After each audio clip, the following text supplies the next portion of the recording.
बिस्मिल्लाहिर्रहमानिर्रहीम, अस्सलाम वालेकुम नाज़रीन, आप देख रहे हैं प्रोग्राम खबर क्या है और मैं हूं आपकी मेज़बान फरजाना सिद्दीक।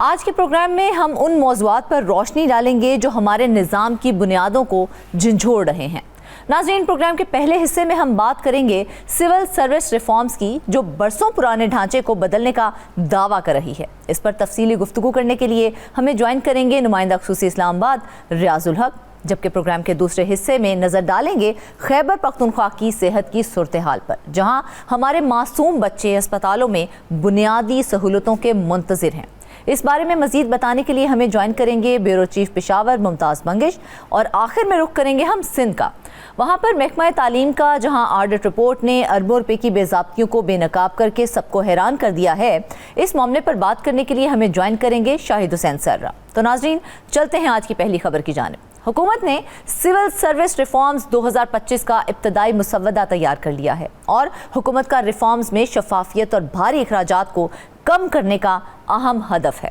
जबकि सिविल सर्विस में प्राइवेट सेक्टर से सेक्रेटरी की सतह तक के माहिरीन को लाने और सिविल सर्विस में इजाफी और गैर ज़रूरी सहूलियात का सिस्टम ख़त्म करने की तजवीज़ दी गई है। मज़ीद तफसीलात बताने के लिए हमें ज्वाइन किया है नुमाइंदा ख़ुसूसी इस्लामाबाद रियाजुल हक ने। रियाज, सबसे पहले तो ये बताएं कि हुकूमत की तरफ से सिविल सर्विस रिफॉर्म्स की फौरी ज़रूरत क्यों महसूस की गई है? जी बहुत शुक्रिया फरजाना। सिविल सर्विस रिफॉर्म्स इस मुल्क में जो है वो एक ऐसा हॉट केक है कि हर दफ़ा जब एक नई हुकूमत आती है तो उसकी ये ख्वाहिश होती है कि जो है वो इस सिस्टम में ज़रूरत महसूस भी की जाती है कि जो है ये सिविल सर्विस का जो सिस्टम है, ये जो ब्यूरोक्रेसी है, डीएमजी ग्रुप, ये बाकी ग्रुप, इसको थोड़ा सा जो है वो रेवोल्यूशनाइज़ किया जाए, रिवाइटलाइज़ किया जाए और मॉडर्न टेक्निक्स के मुताबिक इसको किया जाए। तो कम से कम अब जिस तरह 2025 की रिफॉर्म्स इस वक्त जब हम डिस्कस करेंगे अपने प्रोग्राम में आगे चलकर, तो ये इदारा इब्तिदाई है और अभी एहसन इकबाल साहब इस जो कैबिनेट की जो कमेटी बनी है उसको एक किस्म का चेयर कर रहे हैं। और इससे पहले भी जो सिविल सर्विस की जो रिफॉर्म्स थी उसको एहसन इकबाल तकरीबन 2 मरतबा 2013 के बाद जब मुस्लिम लीग की हुकूमत आई नून की, और उससे पहले भी जो सिविल सर्विस रिफॉर्म्स हैं इस पे बात जो है वो होती रही है,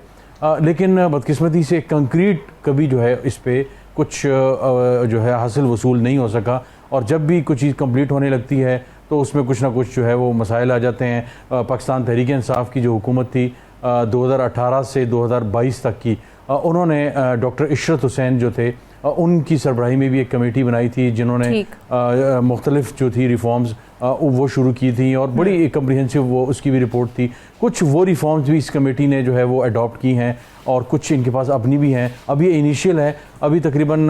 12 नुक्तों तक जो है वो नुकात तक इसको ले जाने की तैयारी की जा रही है कि 12 नुकात पे जो है वो एक इन जो रिफॉर्म्स हैं इनको कर लिया जाएगा। तो उसके जो चीदा नुकात हैं वो हम थोड़ा सा डिस्कस कर लेते हैं। वो बड़े इंपॉर्टेंट है। बिल्कुल अच्छी बात है, रिफॉर्म्स की जा रही हैं, लेकिन सिविल सर्विस के अंदर प्राइवेट सेक्टर के माहिरीन को सेक्रेटरी की सतह तक लाने का आखिर मकसद क्या है?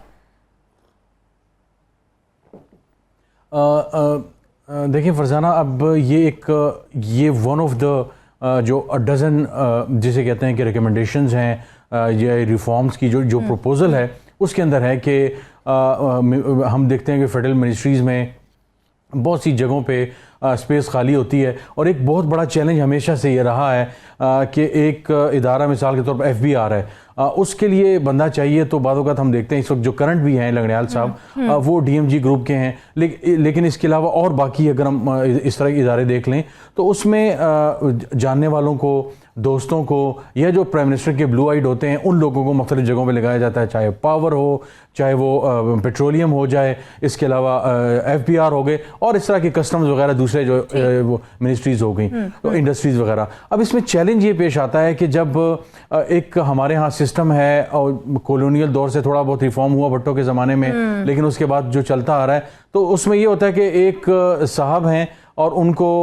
यहाँ पे कुछ मसला हुआ या कोई हुकूमत चेंज हुई, इनको हटा के यहाँ पे एजुकेशन में थे, यहाँ से पेट्रोलियम में चले गए, पेट्रोलियम में थोड़ा सा इशू हुआ या हमें कोई और बंदा लगाना है, उसको वहाँ से निकाल के तो हम FBR में या कहीं और चले गए। अब एक बंदा इसको हर फन मौला तो नहीं बनाया जा सकता। तो एक जो तजवीज़ है वो ये है कि एक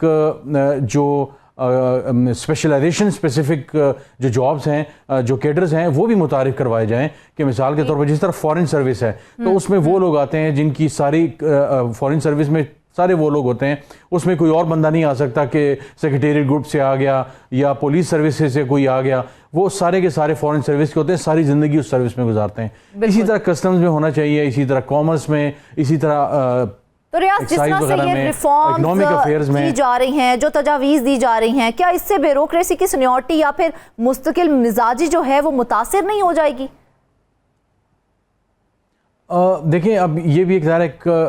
पेचीदा सवाल है और बहस तलब है, लेकिन आपका वो सवाल बड़ा अहम है। मैं उसका जवाब जो है कंक्लूड करने वाला था कि सेक्रेटरीज की सतह के मार्केट से जो है वो लोग उठाए जाएंगे। हाँ। मुशर्रफ के ज़माने में MP1, MP2, MP3 स्केल मुतारिफ किया गया कि जी हमारे पास जो करंट लॉट है ब्यूरोक्रेसी में वो इस काबिल नहीं है, लिहाजा मार्केट से लोग लेते हैं। और हम देखते हैं कि हमारे पास यहाँ पे फेडरल कैबिनेट में भी ऐसे एडवाइजर्स मौजूद होते हैं, टेक्निकल लोग मौजूद होते हैं जो मार्केट के, इंडस्ट्री के हाईली क्वालिफाइड, बाहर से पढ़े लिखे और पाकिस्तान में मुस्तनद जो है वो होते हैं, एक्सपीरियंस्ड लोग होते हैं, बैंकार भी होते हैं, उसमें इकोनॉमिस्ट होते हैं और एजुकेशनिस्ट वगैरह होते हैं जो एडवाइजरी रोल अदा कर सकते हैं। तो अब इस मर्तबा जो है वो एक तजवीज़ जो है वो ये शामिल की जा रही है कि जो ग्रेड 22 है उस सतह पे एक ऐसे शख्स को भी लगाया जा सकेगा जो सिविल सर्विस के थ्रू जो है वो 17 ग्रेड से ऑनवर्ड 18, 19, 20, 21 और 22 तक ना पहुंचा हो, बल्कि डायरेक्ट भी उसे अपॉइंट किया जाए। मिसाल के तौर पर कई ऐसी मिनिस्ट्रीज हैं, ख़ासतौर से जो फाइनेंस है, FBR हो गई, फिर इसके अलावा इकोनॉमिक अफेयर्स हो गई और पेट्रोलियम हो गई। ये इस तरह की चंद और जो मिनिस्ट्रीज़ हैं उसमें क्लासिफाइड अगर लोग आ जाएं तो एक अच्छा स्टेप होगा। लेकिन आपने जो बात की कि क्या इन लोगों के आने से सीनियरिटी ये चीज़ें डिस्टर्ब, हाँ। यकीनन डिस्टर्ब होंगी और मेरा ख्याल है कि उनकी तरफ से प्रोटेस्ट और ये चीज़ें भी आएंगी। जब शबर जैदी साहब तहरीक इंसाफ की हुकूमत में थे, FBR में जब वो आए, ज़ाहिर है वो बाहर के थे, ब्यूरोक्रेसी के उस तरह नहीं थे या FBR के अंदर से नहीं थे, तो बड़ी रेजिस्टेंस उनको जो है वो फेस करनी पड़ी। और उसके हवाले से मुझे याद है कि बहुत से लोगों ने अप्रोच किया, उन्होंने कहा जनाब ये देखें, ये शबर जैदी साहब ये कर रहे हैं, मनपसंद लोगों को ला रहे हैं, हमारे लोगों को बेरोज़गार कर रहे हैं, हमारे लोगों से काम नहीं लिया जा रहा और बाहर से लोगों को ला रहे हैं, कंसल्टेंट्स आ रहे हैं। तो ये रेजिस्टेंस तो हर इदारे में, ओगरा, नेपरा, पेपरा, हर जगह ये होती है कि जनाब देखें ये बाहर से लोग लाए जा रहे हैं, सारा कुछ हो रहा है। लेकिन असल चीज़ ये है कि सर्विस डिलीवरी हो रही है कि नहीं, गवर्नेंस इंप्रूव हो रही है कि नहीं। और हमारे यहाँ यही मसला है कि हमारी चीज़ें स्टेगनेंट हैं, उस तरह इंप्रूव नहीं हो पा रही। तो जो ये रिफॉर्म्स हो रही हैं इसका बुनियादी शुरू से जब ये रहा है और अब भी ये इनकी एक नीयत है और कोशिश है कि चीज़ें बेहतरी की तरफ जाएं, स्टक ना हो। हम देख रहे हैं कि जिस तरह पाकिस्तान के अंदर कोशिश की जा रही है, तो रियाज ACRs के पुराने निज़ाम को ख़त्म करके ऑनलाइन कारकर्दगी का नया मॉडल फिर क्या होगा जिस पर अमल दरामद किया जाएगा? जी ये बहुत इंटरेस्टिंग है और अक्सर ब्यूरोक्रेसी में, मुख्तलिफ वजारतों में और इंडिपेंडेंट ऑर्गेनाइजेशन में जाकर जब किसी ऑफिसर से मिल रहे होते हैं तो बड़े काम में मसरूफ़ होते हैं बाज़-औक़ात, और कई मरतबा तो रंग बिरंगे कागज़ जो होते हैं उनके पास होते हैं, पिंक, येलो, इस तरह के कागज़। तो एक दो मरतबा मैंने पूछा, शुरू में ज़ाहिर समझ रही थी कि ये क्या है। हाँ। उनका जी ये वो बच्चे आए हुए हैं तो उन्होंने कहा जी ACR दे दें, हमने आपके साथ काम किया हुआ है, या उसी इदारे के लोग हैं। ACR बस वो खड़े खड़े वहीं पे जनाब ये सारा कुछ लिख दिया। एक फॉर्मेलिटी जो है वो रखी जाती है कि आगे सर्विस में प्रमोशन बोर्ड के लिए, उसके लिए जो है वो चीज़ें चाहिए, हाँ। ACR चाहिए, सेंट्रल सिलेक्शन बोर्ड हो गया या हाई पावर्ड बोर्ड हो गया। तो इस तरीके से जो है वो दोस्ती यारी में जो है वो ये जो ACRs हैं, एनुअल जो कॉन्फिडेंशियल रिपोर्ट्स हैं, जो परफॉर्मेंस की रिपोर्ट्स होती हैं, उन चीज़ों को जो है वो इन्होंने इसे देखना। अब ये देखें कॉन्फिडेंशियल रिपोर्ट कहा जा रहा है, लेकिन कॉन्फिडेंशियल नहीं होता बस वो जी वो हमारे साथ काम किया है। या कोई मरतबा ये होता है कि उनकी सर्विस उस ऑफिसर के साथ अच्छी नहीं होती, लेकिन चूंकि उस ऑफिसर के साथ 2 साल 3 साल काम किया हुआ है, हाँ। तो ACR उस मिनिस्ट्री से, उस इदारे से आना ज़रूरी है। तो फ़ोन करवा के वो साहब जो मुतासरा होते हैं, जिनको प्रमोशन की ज़रूरत होती है, वो कॉल करवा लेते हैं उस सेक्रेटरी और उसको किसी और जानने वाले से कि जनाब ये बच्चे का ज़रा ख्याल रख लें, आगे इनकी प्रमोशन आ रही है। और तो सीधी जानिबदारी वाली सूरत हाल दिखाई दे रही है। तो क्या ये जो नया निज़ाम लाने की कोशिश कर रहे हैं, क्या इसमें शफाफियत और जानिबदारी से बचाव को कैसे यकीनी बनाया जाएगा फिर, ताकि इस तरह की सूरत हाल हमें आइंदा देखने में ना मिले? बिल्कुल ऐसे ही है। तो इसमें तो यकीनी तौर पे 100% जानिबदारी है और ACRs कॉन्फिडेंशियल अगर रिपोर्ट्स हैं तो पता नहीं इसमें क्या कॉन्फिडेंशियल है, हाँ। लेकिन ये जो नया निज़ाम है ये एक कोशिश है कि इसको फॉर्मलाइज किया जाए। KPIs जिन्हें कहा जाता है पूरी दुनिया में, यूनिवर्सिटीज से लेकर जो प्राइवेट सेक्टर है, कॉर्पोरेट सेक्टर है, उसमें इन चीज़ों को फॉलो किया जाता है कि एक शख्स ने एक मिनिस्ट्री में इतने साल काम किया या 1 साल काम किया तो इसके की परफॉर्मिंग जो इंडिकेटर्स हैं वो क्या हैं, इन्होंने क्या इंप्रूवमेंट लाई, गवर्नेंस में क्या बेहतरी लाई, जो चैलेंजेस थे उनको कैसे एड्रेस किया, क्या नई चीज़ मुतारिफ करवाई। तो इन चीज़ों की बुनियाद पर जो है वो जो नई ACR सिस्टम है उनको वो जो रेट किया जाएगा और जो ऑफिसर है जो ACRs को साइन करके आगे भिजवा रहे हैं उन चीज़ों को देखा जाएगा। तो अगेन ये बड़ी पॉलिश्ड और बड़ी अच्छी इंटरनेशनल जो स्टाइल की एक जो है वो गवर्नेंस का मॉडल ACRs के लिए लाया जा रहा है, लेकिन अल्लाह करे कि ऐसा ही हो कि ये चीज़ें बेहतरी की तरफ जाएं और चीज़ें क्वालिटी और मेरिट की तरफ जो है वो। बिल्कुल, अफसरान के घरों, गाड़ियों और दीगर मराहत का खात्मा भी तो किया जा रहा है। क्या इस खात्मे के बाद उनकी कारकर्दगी मुतासिर होगी या फिर बेहतरी की जानिब जाएगी? आप क्या समझते हैं? अब ये एक ज़रा बड़ा सा इनिशियल सा एक प्रपोज़ल है और आगे चल के अगर हमें चंद हफ्तों में इसकी फाइनल रिपोर्ट अगर मिलती है उसमें इंशाल्लाह हम कोशिश करेंगे फॉलो प्रोग्राम भी हो। ये एक ऐसी चीज़ है, ज़ाहिर दुखती रग है हमारे यहाँ ब्यूरोक्रेसी में और इस तरह जो मुख्तलिफ इदारे हैं उसमें क्या होता है कि एक मोनेटाइजेशन मिलती है और मोनेटाइजेशन क्या होती है कि तकरीबन 66,000 इसी तरह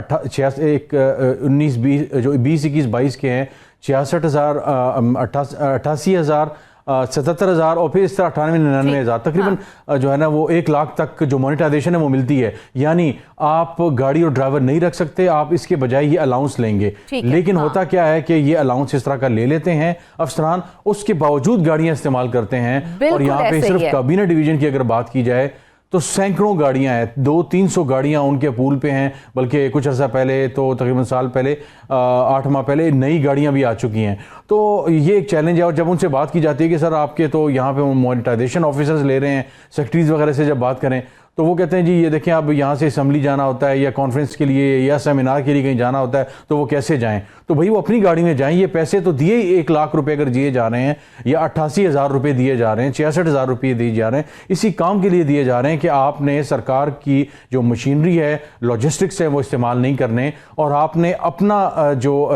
रिसोर्स है वो इस्तेमाल करना है, क्योंकि आप इसके बदले 1 लाख तक का अलाउंस ले रहे हैं। तो अगर आप अलाउंस भी ले रहे हैं और इसके अलावा आप सरकार की गाड़ी मराज ड्राइवर भी ले रहे हैं और कई कई जगहों पे 2-2 3-3 गाड़ियां लोगों के पास हैं और वो घरों में उनके जो है वो जो किचन में जो है वो खानसामा वगैरह और चौकीदार और ड्राइवर भी रखे हुए हैं। तो ये वो सारी चीज़ें हैं जो पर्क्स को खात्मे के हवाले से मुख्तलिफ तजावीज़ एक ज़माने में जो है वो हर ज़माने में ये आती रही है। बात हो गई ना, एक और बड़ी अहम चीज़ है इसमें, सिविल सर्विस के मौजूदा पे स्केल्स को ख़त्म करके मार्केट बेस्ड तनख्वाहें देने के हवाले से कहा जा रहा है। तो क्या बजट पर बोझ बढ़ेगा इसका?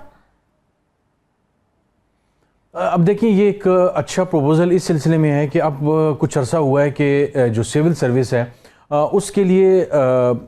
मार्केट ड्रिवन जिस तरह की परफॉर्मेंस के लोग चाहिए और जिस तरह के हाई क्वालिटी हाई टेक जो लोग चाहिए वो नहीं आते इस सर्विस में। और वो ये कहते हैं कि जनाब हमें 2-2.5 लाख 3 लाख अगर सैलरी मिलती है तो हमें जनाब प्राइवेट टेलीकॉम सेक्टर हो गया या दूसरे कॉर्पोरेट सेक्टर हो गए तो हमें तो 8, 9, 10, 15 लाख रुपए मिलते हैं। तो मुझे क्या पड़ी है कि मैं 18 या 19 ग्रेड में जाऊं या मैं MP1 MP2 स्केल में जाऊं और मुझे इतनी थोड़ी तनख्वाह मिले। तो अब ये कर रहे हैं कि एक अगेन ये ज़ाहिर है मुसविदा प्रपोजल है, ठीक मुजविज़ा, उसमें ये एहसान इकबाल की सरबराही में जो कमेटी है वो ये देख रही है कि जो तमाम सेक्रेटरी तक के लेवल के ख़ास तौर से जो 20, 21, 22 के लेवल के जो ग्रेड्स हैं उनमें इस तरह के लोग लगाए जाएं जिनकी तनख्वाहें जो मार्केट जो प्राइवेट सेक्टर है उसके अगर बराबर नहीं है तो उसके आसपास हों। तो एक अपीलिंग जो है सेंस ऑफ अपील होना चाहिए मार्केट से, लोग जो है वो यंग जो लड़के हैं लड़कियां हैं वो CSS के लिए अप्लाई करें, वो आएँ, क्योंकि ना सिर्फ अच्छी अगर सैलरी नहीं है तो वो ये करते हैं कि यहाँ से कुछ किया, थोड़ा बहुत 2-3 साल की यहाँ पे नौकरी की और कॉन्ट्रैक्ट्स बनाए, वर्ल्ड बैंक चले गए, एशियन डेवलपमेंट बैंक चले गए, IMF चले गए, मुख्तलिफ जगहों पे वो जाके जो है वो नौकरी कर लेते हैं। तो ये एक अनफॉर्चुनेट चीज़ है कि यहाँ से जो एक ब्रेन ड्रेन है ये चलता रहता है। इस सिलसिले को रोकने के लिए एक मार्केट ओरिएंटेड जो सैलरी पैकेज है उनको प्रपोज करने का जो है ये अगेन प्लान है। तो अगेन खजाने पे ज़्यादा बोझ वगैरह तो होगा, लेकिन गवर्नेंस का जो पहिया प्रमोशन मिलेगी तो, लेकिन इस प्रमोशन का नया मॉडल आखिर क्या होगा और जिस तरह से प्रमोशन दी जाएगी उसकी जांच कौन करेगा कि ये जो है इस काबिल है कि इसको हम प्रमोशन दे दें? अब देखें इस वक्त जो प्रमोशन के लिए जो दो बोर्ड्स हैं 17 से 22 तक में, एक है 17 से 19 तक का और वो है civil central selection board CSB जिसे कहते हैं, और फिर 20, 21, 22 जिसको हाई पावर्ड बोर्ड कहा जाता है, जिसके लिए प्राइम मिनिस्टर जिसको चेयर करते हैं। अब इसमें मसला ये आ रहा है कि ये जो सेंट्रल सिलेक्शन बोर्ड है और ये जो हाई पावर्ड है, इसमें इस तरह के जो लोग आ जाते हैं। कई दफ़ा ऐसे होते हैं कि एक प्रपोजल ये भी है कि सियासी असर और रसूख से आज़ाद किया जाएगा इन तमाम जो प्रमोशंस वगैरह हैं, किसी की कॉल पे किसी को यहाँ पे लेना, प्रमोट करना। वज़रा और सियासी अफराद के इख्तियारात में कमी वाक़या हो सकेगी इस तमाम सूरत हाल के बाद? क्योंकि अगर माजी की बात करें तो ऐसी कोशिशें हमने देखा है कि वो नाकाम ही रही हैं। नहीं, अब ज़ाहिर है एक तजवीज़ तो है। मरीम नवाज ने चकवाल में भी इस चीज़ का जिक्र किया कि मैं मेरिट को मुकम्मल तौर पे फॉलो करती हूँ और मेरिट के अलावा मैं किसी की नहीं सुनती। तो अब देखते हैं एहसन इकबाल जो उनके पार्टी के ही अहम रुकन है, वो इस कमेटी को चेयर कर रहे हैं, तो क्या वो इस चीज़ को जो है वो इम्प्लीमेंट कर पाएंगे? क्योंकि ये एक बहुत बड़ा माइलस्टोन होगा पाकिस्तान की सिविल सर्विस की रिफॉर्म्स में कि किसी शख्स को बिला किसी शरकत गैर और किसी के सिफारिश के जो है वो प्रमोशन दे दी जाएगी। इसमें किसी का इन्फ्लुएंस नहीं होगा, चाहे वो सदर हो, चाहे वो किसी सूबे का वज़ीर आला हो या कोई बड़ा वज़ीर मुशीर हो, वज़ीर आज़म हो, उसकी सिफारिश नहीं मानी जाएगी। तो बज़ाहिर ये पाकिस्तान जैसे मुल्क में हम ज़ाहिर है यहाँ पे रहते हैं एशिया में, तो ये चीज़ें बड़ी एक चैलेंजिंग सी होती हैं। लेकिन अगर इस समत में सोचा जा रहा है तो ये अच्छी बात है और मेरे ख्याल एक बेहतर आगाज़ होगा कि सियासी असर रसूख से आज़ाद करके इन प्रमोशंस को रखा जाए और किसी किस्म की जो सिफारिश का जो कल्चर है और जो मेरिट पे लोग आते हैं उन्हीं को टॉप पे रखा जाए। हालांकि अभी तकरीबन एक महीने में बात की जा रही है, मैंने ऐसे देखी। मुझे सिर्फ ये बताएं कि ये जो अहम ओहदों पर ओपन कंपटीशन और मेरिट बेस्ड तैनातियां की जाएंगी, उसका तरीका कार आखिर क्या होगा फिर? उसमें अभी ये मैं यकीन ये आखिरी जुमला ये कहने वाला था जब आपने ये सवाल कर दिया कि अब ये बात तो बहुत अच्छी लगती है। मैं खुद बजाते खुद कई ऐसी समरीज देख चुका हूँ जहाँ पे मिसाल के तौर पर किसी इदारे के सरबराह को अगर लगाना होता है, मिसाल के तौर पर जो drug regulatory authority of Pakistan है, ड्रैप हो गया, हाई एजुकेशन कमीशन के चेयरमैन हो गए, या इसके अलावा और इस तरह ओगरा के चेयरमैन हो गए, नेपरा के जो है वो चेयरमैन हो गए, इस तरह के जो आज़ाद इदारे हैं इनके हेड जब लगाने होते हैं, स्पोर्ट्स फेडरेशन वगैरह हैं, तो उसमें क्या होता है 3 नाम आते हैं। तो मैं पिछले कम से कम जब से PDM की हुकूमत आई है और ये पिछले दौर में भी होता रहा, लेकिन अब तो मैं बड़े चूँकि ये हुकूमत है इनकी, तो मैं बता सकता हूँ कि मैं जब समरी देखता हूँ तो मैं कई मरतबा ऐसे हुआ कि 3 नाम जाते हैं वहाँ पे वज़ीर आज़म को और कैबिनेट ने डिसाइड करना होता है कि इनमें से कौन सा नाम फाइनल किया जाए। उसूलन ये होता है कि जो टॉप का नाम है वो फाइनल कर लिया जाता है, क्योंकि समरी जाती है मिनिस्ट्री की तरफ से, तो वहाँ पे A, B और C होती है। लेकिन हमने कई मरतबा देखा कि B या C को भी लिया गया है, या फिर कई मरतबा ऐसा हुआ है कि A, B, C को भी नहीं लिया गया, बल्कि एक सिफारिश से नए नाम जो है वो डलवा दिए गए, एक नाम ड्रॉप हो गया, या 4 नाम कर दिए गए, या 5 कर दिए गए, तो 5वें नंबर को ले लिया गया। तो ये कई मतलब ऐसा हुआ कि समरियाँ वापस गई हैं। तो अनफॉर्चुनेटली ये चीज़ अभी भी इन प्रैक्टिस है, लेकिन जो ये नई जो सर्विस रिफॉर्म्स आ रही हैं, इसमें अगर इस चीज़ को फॉलो किया जाता है कि हम किसी की सिफारिश को जो है वो जो भी चीज़ें हैं उनको बालाए ताक रखेंगे। ठीक है, हम बालाए ताक रखेंगे, लेकिन सबसे बड़ा सवाल रियाज वो यहाँ पर यही उठता है कि ठीक है हमने सिफारिशात दे दी, तजावीज़ दे दी, रिफॉर्म्स कर दी, सबसे बड़ा सवाल यह है कि क्या मौजूदा ब्यूरोक्रेट्स जो हैं वो इस तब्दीली को कबूल करेंगे या नहीं करेंगे? किस तरह से ऑन किया जाएगा इसको?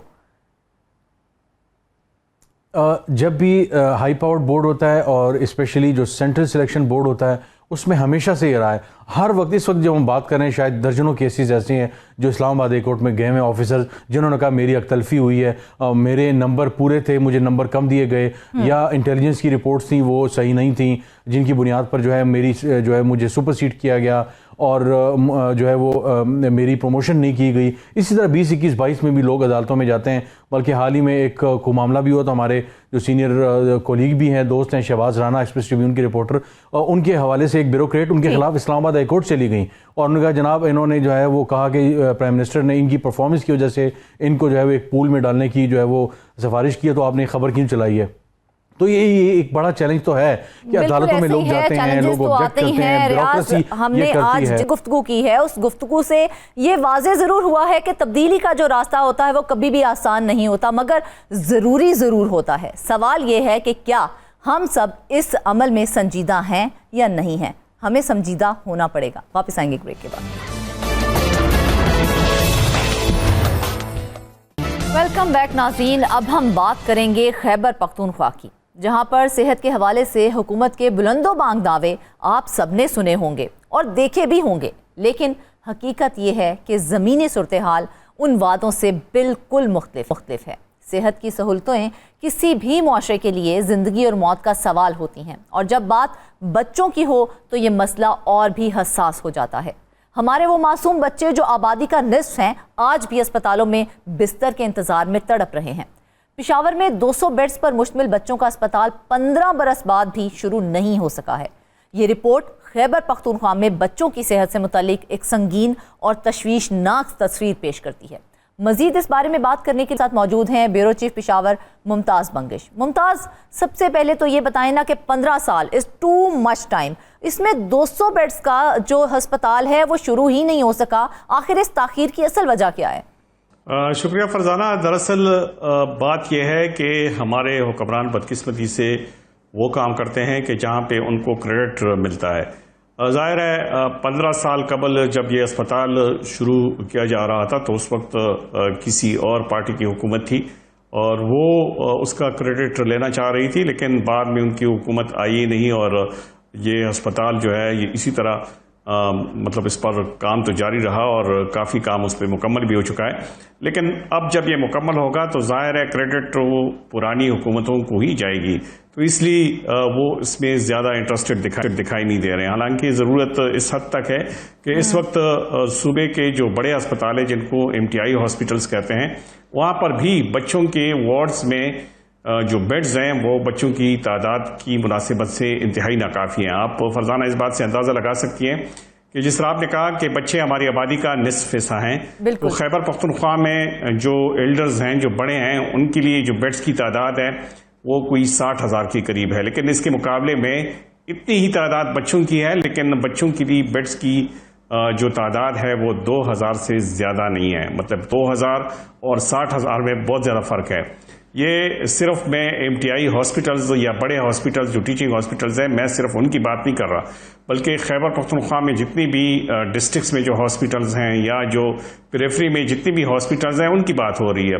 तो ये तो उन वार्ड्स की बात हो रही है कि जहाँ पे बेड्स की अवेलेबिलिटी नहीं है। ये जो 200 बेड्स पर मुश्तमिल अस्पताल था, ये अगर मुकम्मल हो भी जाए तो ठीक है, 200 बेड्स का ये हॉस्पिटल है, किसी हद तक इसका फ़ायदा ज़रूर होगा, लेकिन 15 साल में ऐसे 15 मज़ीद अस्पताल बच्चों के लिए बनने चाहिए थे। इस वक्त बदकिस्मती ये है कि पेशावर में एक पुराने ज़माने का बच्चों का एक अस्पताल कायम है, लेकिन वहाँ पे OPD की सहूलियात जो हैं वो तो काफ़ी अच्छी हैं। वहाँ पे बच्चे भी जाते हैं और अपनी तादाद से ज़्यादा बच्चों की वहाँ पे वो देखते हैं और उनका मुआयना होता है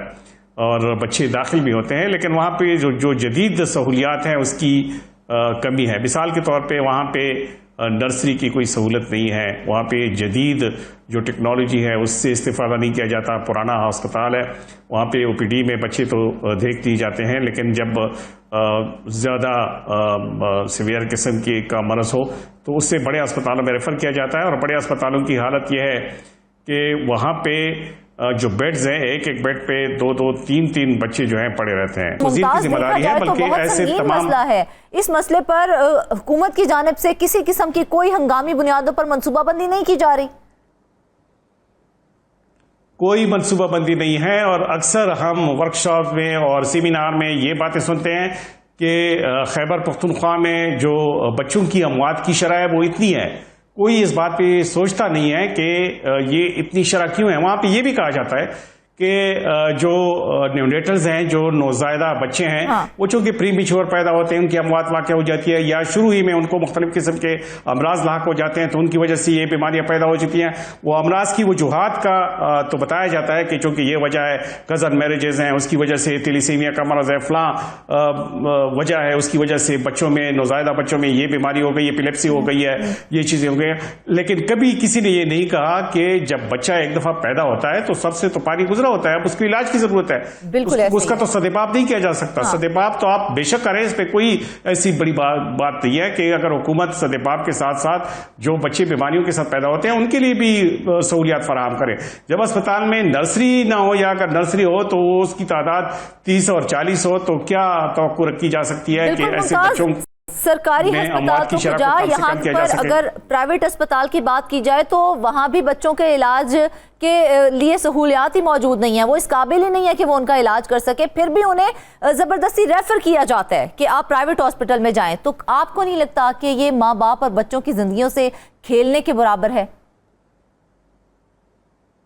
बिल्कुल, ये बच्चों की जिंदगी क्या कि ये तो एक संगीन जुर्म है जिसकी खिलाफ आवाज उठानी चाहिए, और उन तमाम लोगों को मुर्द इल्जाम ठहराना चाहिए कि जो मुख्तलिफ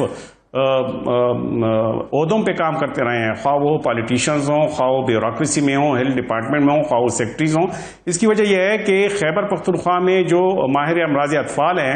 यानी जो चिल्ड्रन स्पेशलिस्ट हैं, उनकी तादाद खासी बड़ी तादाद मौजूद है। लेकिन वो चूंकि जब उनको जाहिर है जब ये सहूलियात में एक्सटेंशन ही नहीं होती तो सरकारी अस्पतालों में उनके लिए जॉब की गुंजाइश इंतहाई कम है। अब वही जो डॉक्टर्स हैं वो दूसरे सूबों में चले जाते हैं, वहां पे जॉब करते हैं। खैबर पख्तूनख्वा से ताल्लुक रखने वाले बहुत सारे जो चिल्ड्रन स्पेशलिस्ट हैं वो इस्लामाबाद में मौजूद हैं, बहुत सारे जो है पंजाब और सिंध का रुख करते हैं, बहुत सारे जो है इवन बलूचिस्तान का रुख भी कर रहे हैं, और ज्यादा तादाद जो चिल्ड्रन स्पेशलिस्ट की है वो अभी बाहर जाने लगे हैं, और काफी तादाद बाहर चली भी गई है। वो स्पेशलाइजेशन के लिए नहीं बल्कि बेहतर मुस्तकबिल के लिए वहां पे चले जाते हैं, क्योंकि यहाँ पे जब एक्सटेंशन ही नहीं होती सहूलियात की तो जाहिर है उनके लिए जॉब के मौके ही नहीं है। तो ये ऐसे मसाइल हैं, और ये फिर अगर चिल्ड्रन स्पेशलिस्ट कोई क्लिनिक खोलता भी है तो वो कम से कम नर्सरी नहीं खोल सकता, क्योंकि नर्सरी के लिए बाकायदा तौर पर एक प्रोटोकॉल की जरूरत होती है तो जो एक बड़े अस्पताल के साथ खोली जा सकती है। लेकिन अगर हम बाचा खान मेडिकल कॉम्प्लेक्स की बात करें तो वहां पर हमने देखा है कि नर्सरी में गुंजाइश से ज्यादा बच्चों को दाखिल किया जा रहा है, तो ये कितनी खतरनाक सूरत हाल है? जी अच्छा, जो बाचा खान मेडिकल कॉम्प्लेक्स की सूरत हाल है वो सवाबी में, वो अगरचे एक नया हॉस्पिटल है, वहां पे 15 बेड्स की गुंजाइश थी, और वहां के जो डॉक्टर्स थे उन्हीं की कोशिशों से उसकी गुंजाइश बढ़ाकर 46 कर दी गई थी। लेकिन अब वहां सूरत हाल यह है कि सवाबी एक बड़ा जिला है, सिर्फ सवाबी के बच्चे ही नहीं बल्कि बुनेर, हरीपुर, नौशहरा और अटक सी भी, अटक अगरचे पंजाब में है लेकिन चूंकि इसकी करीब पड़ता है और अटक से पिंडी जरा उसकी निस्बत तो ज्यादा दूर है, तो अटक के आसपास के देहातों से भी बाचा खान मेडिकल कॉम्प्लेक्स में बच्चे लाए जाते हैं, और इसी 46 बेड जो है उस पर इत्तेफाक किया जाता है। जाहिर है जब एक डिस्ट्रिक्ट की फैसिलिटी 4 या 5 डिस्ट्रिक्ट तक उसे यूटिलाइज करें तो वहां पे ये सहूलियात कितनी काफी होंगी और क्या सूरत हाल होती होगी। तो ये ऐसे मसाइल हैं कि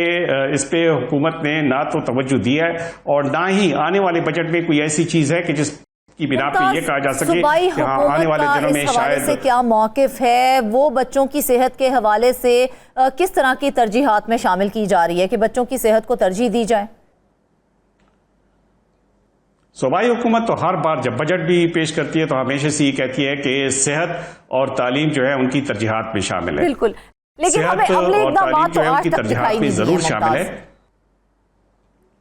यही बात है कि जब सेहत तरजीहात में शामिल है तो सेहत सिर्फ सेहत इंसाफ कार्ड का नाम नहीं है बल्कि सहूलियात की फराहमी भी सेहत के शोबे में शामिल है। अगर हम बड़े हॉस्पिटल्स की बात करें, जो पेरिफेरी के हॉस्पिटल्स हैं जो दूर दराज के इलाकों में हैं, हम अगर कोहिस्तान की बात करें वहां तो अस्पताल भी मतलब ऐसी हालत में है कि अल्लाह बचाए वहां से उन मरीजों को जो बेचारे यहाँ आना बर्दाश्त नहीं कर सकते, उनकी इतनी इस्तिताअत नहीं होती कि वो यहाँ पेशावर या आसपास के इलाकों या एबटाबाद में अपने बच्चों को ले जाएं। तो वहां पे कैसे सोचा जा सकता है कि एक बच्चा जब नौज़ायदा पैदा होता है उसको बचाने के कितने % इम्कानात होंगे, ये हुकूमत नहीं सोचती। बिल्कुल, अगर ये सोचती होती हाल तो बड़ी तो शायद तशवीशनाक हर है। अगर डिवीजन हम की सतह खैबर पर पख्तूनख्वा हुकूमत की तो क्या पीडियाट्रिक स्पेशलिस्ट की कमी का कोई मुस्तकिल हल तजवीज़ किया जा रहा है इस हवाले से? कोई मुस्तकिल हल नहीं है। जिस तरह से मैंने कहा कि जब एक हॉस्पिटल ही 15 सालों में नहीं बन पाता और वो उसे शुरू नहीं किया जा सकता, तो जाहिर है फिर मजीद मंसूबे उसमें अगर इसी तरह से 15 साल दरकार होंगे तो वहां पे वो आबादी किस हद तक पहुंची होगी और फिर जो ज़रूरियात होंगी वो किस हद तक होंगी। तो जाहिर है जो पेस है, जो इनकी रफ्तार है, तरक्की का रफ्तार, वो इतना अफसोसनाक है कि आदमी सोच के करता है कि आने वाली नस्लों के लिए हाल है इस वक्त। नाज़रीन, निजी अस्पतालों में बगैर बच्चों का इलाज गफलत नहीं जुल्म है, और इस जुल्म के खिलाफ आवाज उठाना हर शहरी का फर्ज है। आपको भी उठानी चाहिए। वापस आएंगे एक ब्रेक।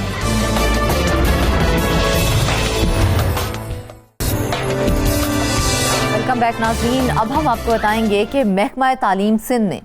बड़े पैमाने पर बेज़ाब्तियों का इंकशाफ हुआ है। स्कॉलरशिप की मद में अरबों रुपए की बेज़ाब्तियां की गई हैं, जबकि एंडोमेंट फंड के अरबों रुपए स्कॉलरशिप के बजाय इन्वेस्ट किए जाने का भी इंकशाफ हुआ है। ऑडिट रिपोर्ट के मुताबिक माली साल 2022 से 23 के दौरान कॉलेज एजुकेशन डिपार्टमेंट की जानिब से कवायद व ज़वाबित के बगैर फंड्स इस्तेमाल किए गए और गैर मंजूर शुदा तालीमी इदारों के तलबा को स्कॉलरशिप की मद में अरबों रुपए भी दे दिए गए। मजीद इस बारे में तफसीलात जानते हैं नुमाइंदा शाहिद हुसैन से। शाहिद, सबसे पहले तो ये बताएं कि महकमा तालीम सिंध में स्कॉलरशिप फंड्स की मद में अरबों रुपए की बेज़ाब्तियों की जिम्मेदारी किस पर आयद होती है? देखिए, अल्टीमेट जिम्मेदारी तो सेक्रेटरी हैं, सेक्रेटरी एजुकेशन उन पे और उनके जितने भी नीचे जो लोग हैं उनके ऊपर आयद होती है, क्योंकि ये मामला जो है ऑडिटर जनरल की जो रिपोर्ट है उसमें कहा गया है कि ये 1 साल का नहीं, 2 साल का नहीं, 2018 से लेके 2022 और 23 तक, और जो हालिया दिनों में एक जो है वो एंटी करप्शन ने नोटिस लिया है उस तक भी देखने में आया है कि महकमा तालीम जो है वो भी करप्शन से पाक नहीं है। जिस तरह दूसरे जो महकमा सिंध के वहाँ पर मुख्तलिफ जगहों पर जो है वो ठेकों में बेज़ाब्तियां, करप्शन, बदनवानी के साथ साथ जो है वो कानून के मुताबिक जो है फैसले नहीं लिए जाते, तो इसी तरह महकमा तालीम के अंदर भी चीज़ें सामने आ रही हैं। ऑडिटर जनरल की जो रिपोर्ट थी उसमें बताया गया है कि जो स्कॉलरशिप की मद में पैसे जारी हुए हैं उस हवाले से 2 अरब 6 करोड़ 97 लाख रुपए से ज्यादा की बेज़ाब्तियां हुई हैं, यानी कि उसका इनके पास कोई रिकॉर्ड ही नहीं है। इसके अलावा जो एंडोमेंट फंड था उसमें भी 2 अरब रुपए की स्कॉलरशिप के बजाय वो पैसा इन्वेस्ट कर दिया गया, यानी कि जो जरूरतमंद तालिब इल्म थे, जो आला तालीम हासिल कर सकते थे और नीचे से भी उन्होंने अच्छे नंबर लिए हुए थे, तो स्कॉलरशिप मिलनी चाहिए थी कानून के मुताबिक, भी उनको वो स्कॉलरशिप नहीं दी गई। इसके अलावा जो माली साल 2022 और 23 के दौरान कॉलेज एजुकेशन डिपार्टमेंट की जानिब से कायदे ज़वाबित जो थे उसके बगैर जो है फंड इस्तेमाल किए गए, और उस वक्त बताया गया है कि जो गैर मंजूर शुदा जो तालीमी इदारे थे उनके तालिब इल्मों की स्कॉलरशिप की मद में तकरीबन 12 मिलियन रुपए जो है वो अदा कर दिए गए। इसके अलावा institute of business management Karachi को तकरीबन 1 मिलियन से ज्यादा रुपए की जो रकम थी वो जारी की गई। इसके अलावा जामियात की जानिब से जो हमारे पास रिकॉर्ड है उसके हिसाब से तकरीबन 14 मिलियन रुपए से ज्यादा की स्कॉलरशिप के फंड्स मिलने के बावजूद तुलबा को वो पैसे फराहमी नहीं किए गए। इसके अलावा जो दीगर जो ऑडिटर जनरल की रिपोर्ट है उसमें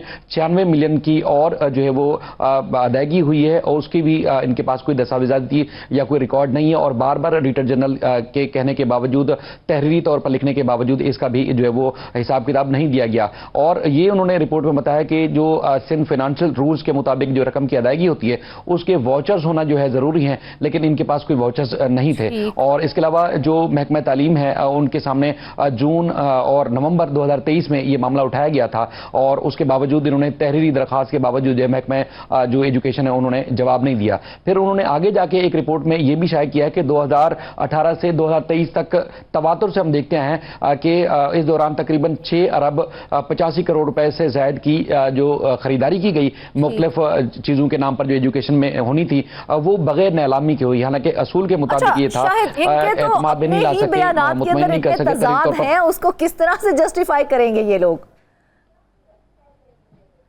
बिल्कुल यही चीज है कि नहीं हो पा रहा, क्योंकि अभी जो खासतौर पर जो किताबें छापी हैं 2025 और 26 के दौरान, तो वहां पर भी बताया गया है कि उसमें भी अरबों रुपए की करप्शन हुई है। और खासतौर पर जो एंटी करप्शन ने नोटिस लिया है सिंध टेक्स्ट बुक बोर्ड का, तो उसमें उन्होंने कहा जी NIT की जो कंपनियां थी उसकी तफसीलात, इसके अलावा बिड रिपोर्ट, वर्क और सप्लाई ऑर्डर्स के साथ साथ डिलीवरी चलान और दीगर रिकॉर्ड जो है वो इन्होंने मांगा था, क्योंकि इसमें भी बताया गया है कि जो मनपसंद पब्लिशर्स थे उनको जो है वो इन्होंने ठेके दे दिए, और उसका रिकॉर्ड इनके पास नहीं है। तो मजमूई तौर पर 2025 और 26 के दौरान जो एंटी करप्शन ने इनको नोटिस भेजा है सिंटेक्स बुक बोर्ड को, वो तकरीबन 5 अरब रुपए से ज्यादा की मुबैना तौर पर करप्शन हुई है जो दरसी किताबें छापनी थी। और आपने आए रोज ये भी खबरें देखी होंगी, आपने पढ़ी होंगी कि सिंध की जो तालीमी इदारे हैं वहां पर किताबें ही दस्तयाब नहीं होती। एक तरफ यहां पर अरबों रुपए ये लगाकर मुबैना तौर पर किताबें छापे जाने का दावा किया जाता है, उसके बाद फिर जो मुख्तलिफ स्कूल हैं, कॉलेजेस हैं, वहां पर दरसी किताबें दस्तयाब नहीं होती। तो अब इस पे नोटिस लिया गया है, लेकिन अब तक की इतलात के मुताबिक जो है वो सिंध टेक्स्ट बुक बोर्ड ने जो है वो एंटी करप्शन को अब तक जवाब नहीं दिया। तो ये जो ऑडिटर जनरल की रिपोर्ट और उसके बाद फिर हालिया दिनों की जो सूरत हाल है वो भी बड़ी खौफनाक है, क्योंकि 2018 से लेके 22 और इसके अलावा 22 से 23 और 24 तक ऑडिटर जनरल जो है वो करप्शन, बदअनवानी और इसके अलावा माली जो बेज़ाब्तियां हैं उसकी निशानदेही करते हैं। और उसके बाद एंटी करप्शन जो कि सूबे की अपनी जो एक डिपार्टमेंट है वो निशानदेही करता है कि पहले तो जो कुछ हो रहा था, लेकिन 2026 में भी जो है वो उनके हाथ साफ नहीं हुए मुमकिन तौर पर, और 5 अरब रुपए से ज्यादा की किताबें छापने के नाम पर जो है वो करप्शन हो गई और अपनी मनपसंद लोगों को जो है वो ठेके दिए और उनको नवाजने की कोशिश की गई। इस हवाले से जो चेयरमैन हैं और उनके और साबिक जो सेक्रेटरी हैं सिंध टेक्स्ट बुक बोर्ड के, उनके खिलाफ जो है तहकीकात शुरू की और उनसे रिकॉर्ड मांगा है, तो अब तक उनको भी नहीं दिया गया है। मामला असल में यहां पर यह आता है कि जो मुख्तलिफ डिपार्टमेंट है और वो लोग दावा करते हैं कि जिसको क्लीन चिट दिलानी हो किसी भी इदारे को, तो उनको किसी मखसूस इदारे से नोटिस दिला दिया जाता है कि इसकी हमने तहकीकात की थी, और कुछ अरसे के बाद फिर वो बता देते हैं कि जी हमने जो जो रूल्स से उनको फॉलो किया है। तो किसी और बड़े इदारे की एक्शन से पहले ही उनको क्लीन चिट मिल जाती है और उसके बाद वो फिर दूध के धुले हो जाते हैं, उनके खिलाफ ना तो कोई एक्शन होता है और ना ही कोई कार्रवाई होती है। और फिर ये जो हम हर साल जो ऑडिटर जनरल की रिपोर्ट आती है या उसके बाद फिर सिंध असेंबली में जो रिपोर्ट्स पेश की जाती हैं उसमें हर साल की तरह फिर इंकशाफात होते हैं कि इस साल इस डिपार्टमेंट में इतनी करप्शन हुई, दूसरे डिपार्टमेंट में इतनी करप्शन हुई, और पैसों का हिसाब किताब नहीं है। लेकिन जो डिपार्टमेंट्स हैं वो बेहतर होने के बजाय उनकी तंजली हो रही है और नीचे जो है वो जा रहे हैं। लेकिन इस हवाले से तो महकमा तालीम सिंध को बारहा तहरीरी तौर पर आगाह भी किया गया है, उसके बावजूद भी हमने देखा है कि कोई जवाब देना वो मुनासिब ही नहीं समझते हैं। तो ये जवाब ना देना, क्या कहेंगे हम इसको, क्या ये इदारे की बदनीयती को जाहिर करता है? यकीनी तौर पर चूंकि उन्होंने जो पॉइंट आउट किया है उसमें उन्होंने बताया है कि ये बेज़ाब्तगी जो है ये मजीद संगीन खदशात को जन्म लेती है, क्योंकि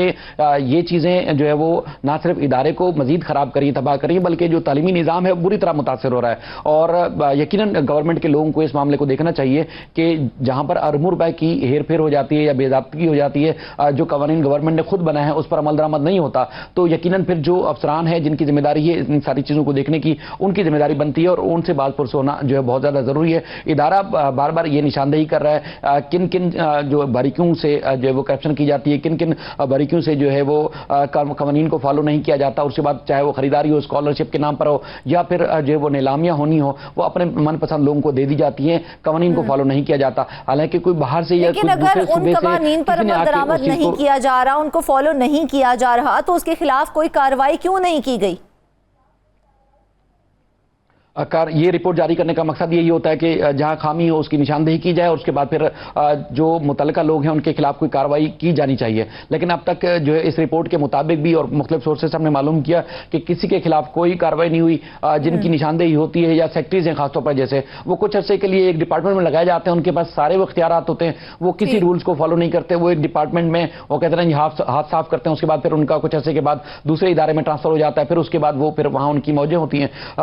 मुस्तकिल जो सुप्रीम कोर्ट या हाई कोर्ट्स के इस तरह अदलिया के ऑर्डर्स हैं कि मुस्तकिल तैनातियां होंगी और उसके बाद कानून के मुताबिक जो अहल अफसरान होंगे उनकी तैनातियां होंगी, तो यकीनन करप्शन के साथ साथ जो इदारों की जो कारकर्दगी है उनको बेहतर किया जा सकता है। लेकिन यहां पर सूरत हाल ये है कि ग्रेड 20 का अफसर जो है वो उसको ग्रेड 19 का एडिशनल चार्ज दे दिया जाता है या उसको एक्टिंग चार्ज दे दिया जाता है। वो अपने इदारे ठीक से नहीं चला पाते और फिर दूसरे इदारों की जिस तरह के उनको चार्ज दे दिया जाता है, तो वहां पर वो अरबों रुपए की जो है वो खुद ही जो है वो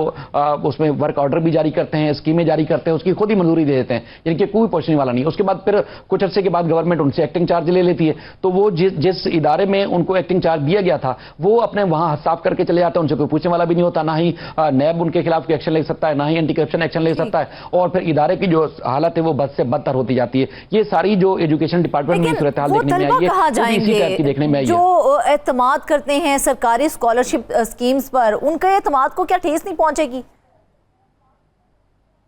यकीनन स्कॉलरशिप के ऊपर भी जो है सवालात उठ रहे हैं कि जिस तरह एक तरह दावा किया जाता है कि स्कॉलरशिप दी जाती है, दूसरी तरफ आपने खुद देखा कि जो पिछले साल के नतायज थे उनमें भी जो है वो आधे से ज्यादा तालिब इल्म कराची की और खासतौर पर जो सिंध की जो स्कूल कॉलेजेस थे वहां पर फेल हो गए। तो मुमकिन तौर पर ऐसा नहीं है कि स्कूलों में तालीम अच्छी नहीं होगी, बल्कि जो इंतजामी मामलात हैं वो बेहतर ना होने की वजह से भी इस तरह के नतायज गवर्नमेंट को और हुकूमतों को देखने पड़ रहे हैं। तो ये जब तक मामला बेहतर नहीं होंगे तो फिर निज़ाम तालीम बुरी तरह मुतासिर हो रहा है और इसी तरह जो है वो से मुतासर रहेगा। नाज़रीन, आज की गुफ्तगू ने एक बार फिर ये साबित कर दिया है कि तालीम जैसे हसास शोबे में भी शफाफियत का फुकदान हमारे मुस्तकबिल को खतरे में डाल रहा है। हम उम्मीद करते हैं कि मुतल्लिका इदारे इन बेज़ाब्तियों पर संजीदगी से कार्रवाई करेंगे। इसके साथ ही आज के प्रोग्राम से बस इतना ही। ढेर सारी दुआओं में याद रखिएगा। इजाज़त दीजिए। अल्लाह हाफ़िज़।